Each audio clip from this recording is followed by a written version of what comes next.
Tá, então eu sou o Thiago aí, como vocês já viram, a gente está fazendo essa primeira edição aqui da inoculação, né, de cogumelos shiitake aqui no GF. É um experimento que a gente vai fazer hoje, que a nossa ideia é tipo, também utilizar esse espaço aqui que o GF possui para a gente poder pensar o que dá para produzir de valor agregado, assim, né, e que converse bem com o sistema, né, que seja uma coisa que se torna um elemento do sistema, né? Que o eucalipto você pode produzir ele, vai para a produção de shiitake e depois ele vai voltar já para os canteiros já bem digerido, já só um solo de qualidade, assim. Então, nessa aí é a procura que a gente vê, sabe? Hoje em dia eu vejo que já tem muita coisa estabelecida assim para cultivo comercial, esterilizado e pasteurizado, mas assim, o cultivo em toras ainda é uma coisa muito nova e que eu acho que também tem tudo a ver com as nossas condições ambientais, com a nossa visão também de sintropia e tal, né? E que assim, a gente tem que fazer com que esse trabalho, vocês vão ver que é o cultivo de fungos a todo momento, é você tentar multiplicar a biomassa do fungo e manter a biomassa dos outros micro-organismos na proporção ideal, assim, baixa, sabe? Você quer cultivar fungos, né? Não outro, e um fungo de uma espécie específica, né? Não um outro micro-organismo. Então, assim, eu acredito que a forma melhor é que o fungo se desenvolva na presença de outros micro-organismos, que esses outros micro-organismos possam ajudar esse fungo a desenvolver, sendo que muitas vezes a parte que a gente tem comercialmente hoje em dia é tudo em cima da pasteurização, da esterilização e tal, e tem outras formas que a gente pode fazer, né? A pasteurização é bem melhor até, mas buscando um cultivo mais integrado. Então vou falar um pouquinho aqui do ciclo de vida, né? Então o fungo ele começa, do caso que a gente está pensando aqui, de produção comercial, tipo, eles vão possuir esporos. Então assim, se você pegar um cogumelo e olhar na parte de baixo dele, você vai ver as lamelas, e as lamelas elas possuem esporos, tanto é que esse tipo de cogumelo, eles são basidiocarpos, né? Eles possuem a basídia, que basicamente solta 4 esporinhos, cada basídia solta 4 esporinhos, e esse esporo ele é injetado a uma aceleração gigantesca, assim, sabe, de sei lá quantos G. Tipo, uma pequena coisinha com uma partícula de água, assim, é tipo uma gangorra que ejeta o esporo numa velocidade gigante, sabe, numa velocidade não, uma aceleração muito forte. E que aí o esporo consegue caminhar, ir para sair da mata e ir para regiões mais abertas, onde ele precisa, ou então do lugar que ele precisa germinar, né? Então, assim, tudo começa com esporo, só que o esporo ele tem metade da genética, ele é N, ele é haploide. Então, ele precisa encontrar com outro esporo para poder gerar um micélio em si. Tipo assim, vai ter um micélio que ele é haploide no começo e ele vai se unir com outro micélio de outro esporo e vai formar um micélio, e esse micélio assim que vai crescer forte, que vai tomar conta do substrato de uma área e que vai produzir os corpos de frutificação dele. Então, assim, o fungo em si não é o cogumelo. O cogumelo é somente a parte produtiva dele. É como se você estivesse olhando uma flor e não olhando a planta, sabe? Então, o que realmente a biomassa em si está debaixo do solo e é uma porcentagem gigantesca que tem debaixo do solo. Então, assim, e você pode trabalhar com esse micélio de diferentes formas a multiplicar a quantidade que você tem, o peso que você tem, para que você possa também multiplicar a quantidade de cogumelos que você vai ter.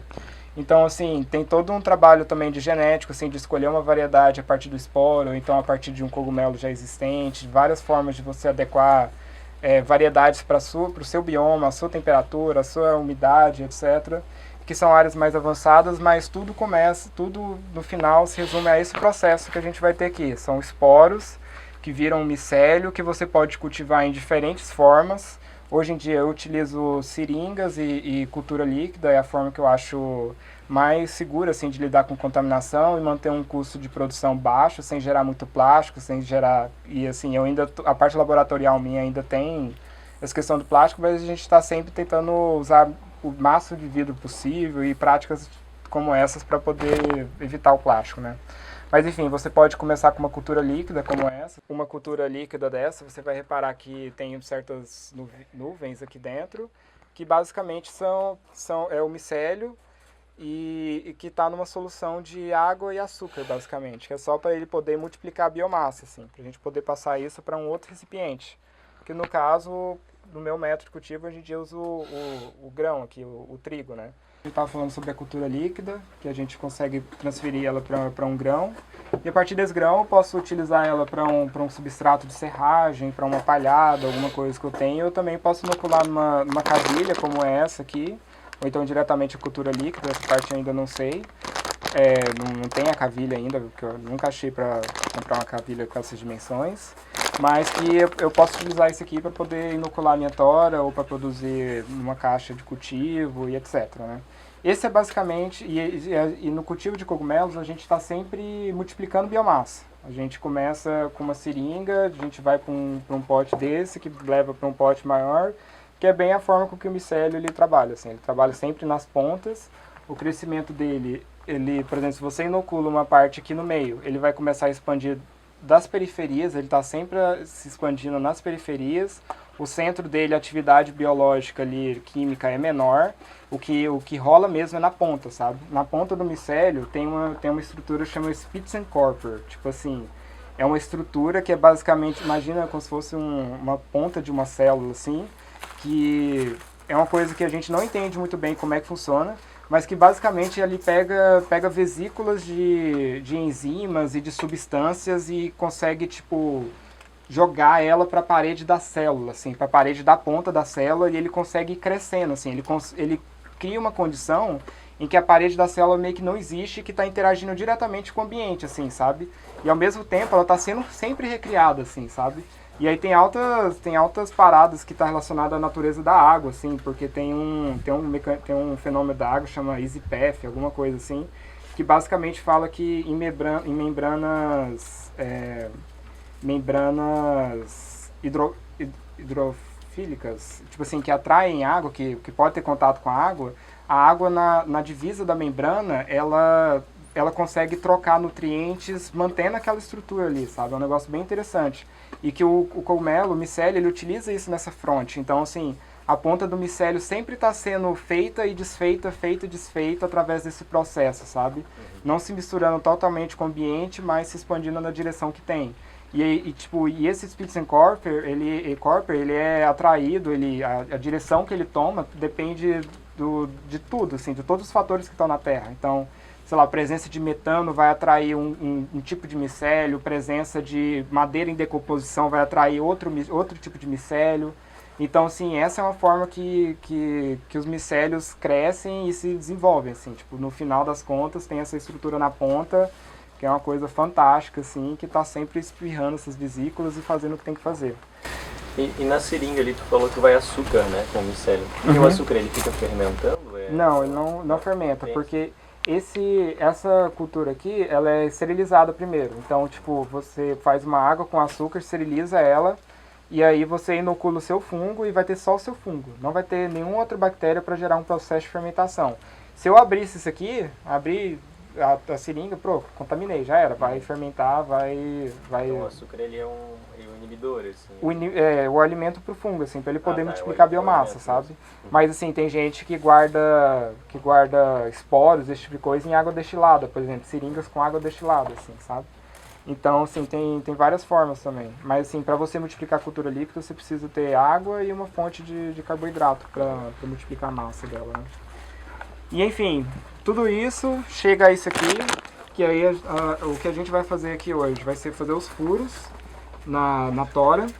E a ideia é, tipo assim, a gente vai criar micropontos de crescimento de micélios. E esses micélios vão crescendo, vai chegar uma hora que ele vai conectar com o vizinho e vai ter uma hora que eles vão colonizar totalmente a tora. Então, assim, a gente quer fazer isso de uma forma que a gente não dê muito espaço para que outro micro-organismo cresça dessa região e também dos buracos, que são as partes mais vulneráveis, assim, né? Então a gente tenta começar aqui com 5 centímetros, 10 centímetros aqui o primeiro furo, e aí a gente vai seguindo mais ou menos um palmo, assim, sabe? Faz um aqui, faz outro aqui, faz outro aqui, faz outro aqui, e por aí a gente faz. Beleza, a gente fez uma linha aqui, daí a gente vai lá, depende de cada tora, quanto maior a tora, mais linhas você vai ter que fazer, mas no caso dessa aqui, eu acho que 4 linhas tá ótimo, assim, uma em cada direção. Daí a gente vai fazer os furos aqui de novo. A gente vai girar e vai fazer os furos de novo e depois vai vir a galera... Aí a gente pode revezar, né? Cada um faz um pouco e tal. Mas aí, tipo, outra pessoa já vem martelando, a gente vai pegando outra tora e vai fazendo. Porque esse é o processo, assim, né? Vamos fazer dessa forma que eu acho que vai ser bem legal. E é isso. Essa tora, depois que a gente inocular ela, o que o fungo precisa para ele poder frutificar? Ele precisa já ter colonizado toda a madeira e ele precisa também de ter a umidade, precisa de ter as condições ideais dele, porque assim, na floresta os fungos sempre vão estar ali naquela tora caída, perto dos rios, etc. A gente tenta emular esse sistema, sabe?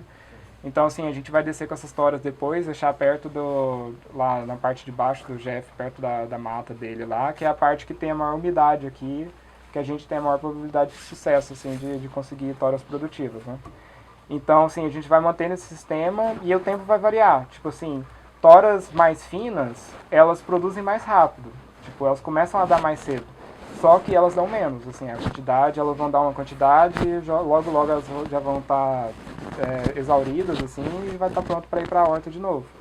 Já as toras maiores, as mais grossas, elas demoram mais tempo também para colonizar, para ocupar, né, toda a tora, mas também elas produzem por mais tempo, assim, você tem uma produção maior e, tipo, ela vai dar por mais tempo antes de você ter que levá-la pro seu canteiro. Então, assim, tem essas diferenças. Então, geralmente a galera recomenda toras de 10 até 15, 18 centímetros, assim, essa faixa, digo, de diâmetro, assim, né, de diâmetro, né, de uma ponta a outra aqui, dá 10, 15, 30, 20, assim, no máximo. Porque maior do que isso, só se quiser a longo prazo mesmo, né? Mas nada impede e a também. mobilidade também para trabalhar, né? Sim, e o tamanho dela, né? 1 metro nessa dimensão aqui é um tanto que uma pessoa consegue carregar, né? sem se desgastar muito, né? Não pode ser muito pesada. Então assim, vou fazer uma sequência aqui de furos, vamos tentar ir para a parte mais direta. Eu vou falar um pouquinho sobre a parafina aqui. Hoje a gente vai fazer um experimento com um pouco de parafina, que eu quero ver de qual que é. Porque assim, os cultivos iniciais, assim, quem manjou primeiro esse cultivo em toras foram os japoneses, assim. E no método japonês, eles não usam, o inicial, assim, eles não usavam cavilhas, eles usavam uma serragem inoculada, que eles basicamente colocavam dentro do furo, batia e vinham com uma buchinha de parafina e tampava, assim, sabe? E era assim que eles faziam. Porque, assim, a parafina, ela cria uma camada que meio que sela aquela região e que impede que perde umidade por ali e que também entre micro-organismos por ali. Então eles passavam aqui também atrás da tora para criar essa condição de não entrar nada por aqui e também evitar a perda de água. Só que assim, hoje em dia eu vejo que já tem muita gente que já não... tem muita gente que usa, mas já tem muita gente que já não usa e diz que não faz sentido. E eu acredito também que não faz sentido, mas assim, eu quero testar, já que a gente vai fazer aqui. Vamos fazer um tanto com parafina e um tanto sem parafina. E aí daqui 8, 9, 10 meses, quando elas já estiverem boas, a gente vai poder falar. Depois que a gente inocular essa tora, depois que ela ficar lá por 8 meses e tal, ela vai, de repente você vai começar a ver, sei lá, uma tora que começou a querer sair um cogumelo, assim. Isso aí é sinal que ela está pronta já para induzir a frutificação. A gente pega essa tora, e assim também, aqui já vai ficar mais esbranquiçado e tal. A gente pega essa tora, coloca todo mundo dentro de uma bacia dentro de um tanque de água, uma caixa d'água, alguma coisa do tipo, e deixa ali de um dia para o outro, que é para poder dar esse choque térmico, assim, essa mudança de umidade, de condições, para ela começar a frutificar, né? Como se fosse depois de uma enchente, assim, dar cogumelo pra caramba, né? Então, assim, é isso que a gente tenta imitar. A gente vai lá e vai colocar no espaço de frutificação, que já é diferente as condições, já não é o mesmo ambiente de incubação, então a gente precisa ter mais luz e um outro ambiente. Mas aí a gente vai colocar essas toras nesse ambiente e vai começar a sair os cogumelos por aqui. Tipo, e eles não vão sair pelos lugares que a gente inoculou. Eles vão sair pelo meio da madeira, assim, sabe? Não necessariamente eles vão sair pelo lugar que a gente inoculou. Porque eles vão ter ocupado já toda a tora. Alguma dúvida? A gente pode... Um tronco desse, assim, quanto produz? Cara, um tronco de 1 metro, de 15 centímetros, vai produzir, tipo, pelas pesquisas que eu já fiz, de 750 gramas até 1 quilo e 100, assim, no máximo. O eucalipto foi a espécie que, tipo, é muito abundante aqui no Brasil e que começou, que é a mais fácil de você conseguir, então foi a que o cogumelo shiitake ficou mais conhecido. Mas os japoneses mesmo, galera, eles falam que o negócio que há mesmo é o kunugi, sabe? Que é uma árvore, tipo, é um carvalho japonês que o cogumelo shiitake, tipo, evoluiu para digerir, então assim, é o que sempre foi cultivado no Japão, sempre esteve nas florestas. E, tipo, é uma árvore de rápido crescimento também, tão boa quanto o eucalipto, uma madeira muito boa. E que a galera, tipo, hoje já tem gente em São Paulo usando o kunugi, já tem bastante gente usando o kunugi, porque ele dá uma produção maior. A rebrota dele é melhor que o eucalipto, sabe? Tipo, eu já vi um cara dos caras que trouxe o cultivo shiitake pro Brasil, assim, da forma que os japoneses fazem, né? Ele disse que no Japão ele já foi em áreas que produzem kunugi para eucalipto, para shiitake, que já estava na 15ª rebrota. Então, assim, pô, se o eucalipto tá na 5ª rebrota, ele já tá achando ótimo, imagina uma 15ª rebrota. Então, assim, e é uma madeira que o shiitake tá muito bem acostumado, que ele sempre selecionou. Então tem essa, assim, 750 gramas, 1 quilo, a gente já tá satisfeito pelo vitória. Alguma coisa? Depois que você faz o furo, coloca a semente, coloca o alimento e fecha. Isso, a gente vai... Vou fazer uma aqui, por exemplo, a gente já pode começar a fazer uma aqui, por exemplo. Como são feitas essas cabilhas?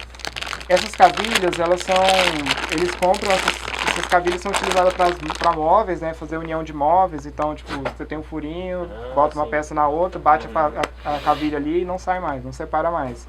Então essas cabilhas são para isso, então elas são feitas de eucalipto, sem ser tratado nem nada.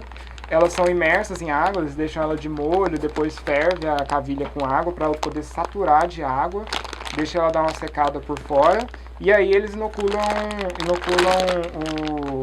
o fungo aqui. Eu acho que eles usam alguma semente, na verdade nem tem tanta semente assim, eu não sei ainda o que eles usam aqui, talvez possa ser uma cultura líquida, alguma coisa do tipo. Mas, enfim, eles colocam o inóculo aqui e ele vai desenvolver na cavilha, sabe? Então essa tu comprou, né? Essa eu comprei, eu ainda não produzo ela. Entendi. Essa aí é a etapa que eu ainda não... pote ali, tipo, agora ele não tá no ponto ainda. Ele Não. vai ficar. Vai ficar mais uma semana aqui. Tá. Mais uma semana ele já vai ter deixado tudo isso aqui branco já. Entendi. E daí tu coloca ele no furo, no caso. Aí esse aqui, tipo, ele é para substratos, assim, né? Então, tá. tipo assim, vai para uma fibra de coco, para uma palhada, para uma serragem, sabe? Porque esse aqui, o que acontece? Esse aqui tem um alto teor de nitrogênio, sabe? Se a gente inoculasse com isso aqui, a chance de contaminar com bactéria era gigantesca, porque isso aqui é trigo, né? Trigo, se amassar ele tá cheio ali de carboidratos e tal, né? Então, por isso que a gente vai com a cavilha, porque ela tem uma taxa maior de carbono, menos nitrogênio e portanto, ela fica menos suscetível a bactérias e outros micro-organismos, sabe? Fechou, ó. Pessoal, como vocês podem ver aqui, a gente terminou a inoculação dessa tora aqui. Se vocês verem essa parte branca aqui que tem nas cavilhas, essa aí é o micélio. Ele está em contato direto com a parede da madeira ali. A gente fez um furo perfeito com uma broca específica para isso, né? Para poder fazer um corte rápido e certo dentro da tora, que é para poder entrar a cavilha no tamanho certo e a gente poder bater. Então a gente vai, agora ela está inoculada, algumas delas a gente vai passar a parafina para ver a diferença, se ela vai produzir melhor ou não, em média, e vamos ver o resultado, mas assim, tem tudo para ir muito bem, assim. Esse eucalipto ele tem uma casca já, não é tão grossa, mas também não é tão fina, mas é uma casca que protege bastante o interior da tora, então assim, a gente deve ter o inverno agora e para a primavera ou então para o começo do verão eu acredito que possa ser possível já produzir algumas toras dessa aqui. Então a gente vai continuar a inocular essas aqui, parte delas a gente vai passar a parafina depois. A gente vai descer para a parte da mata aqui, perto do rio e deixar essas toras lá. Isso aí, valeu aí todo mundo aí, os ajudantes, e vamos torcer para dar certo.